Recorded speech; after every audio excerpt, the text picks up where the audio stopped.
நடிகை நமிதாவிற்கு விவாகரத்து ஆகிவிட்டதா? அதிர்ச்சி தகவலுக்கு பதில் கொடுத்த நடிகை நமிதா.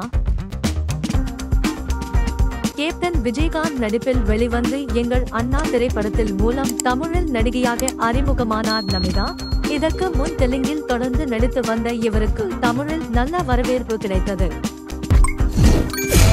டிகன் இங்கிலீஷ்காரன், சாணக்கியா, பம்பர கண்ணாலே, கோவை பிரதர்ஸ், பச்சை குதிரை வியாபாரி, நான், அவன் இல்லை, அழகிய தமிழ் மகன், பில்லா என தொடர்ந்து பல முன்னணி நட்சத்திரங்களுடன் இணைந்து நடித்தார்.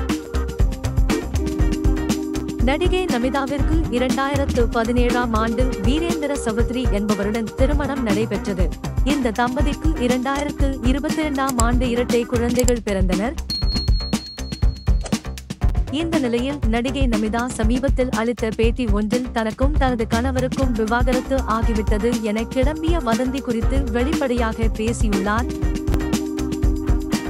திருமணமாகி சில ஆண்டுகள் கழித்து எனக்கும் எனது கணவருக்கும் விவாகரத்து ஆகிவிட்டது என செய்திகள் வெளிவந்தது.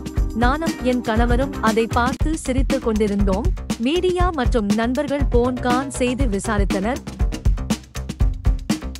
அந்த செய்தி வருவதற்கு சில நாட்கள் முன்தான் பொங்கல் கொண்டாடிய புகைப்படங்களை வெளியிட்டு இருந்தேன். அந்த புகைப்படத்தில் நானும் என் கணவரும் மகிழ்ச்சியாக ஒன்றாக தான் இருந்தோம்.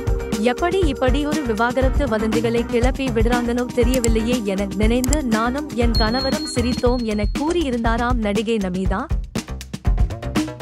தொடர்ந்து சினிமா செய்திகள் பார்க்க நமது சேனலை சப்ஸ்கிரைப் பண்ணுங்க. நன்றி.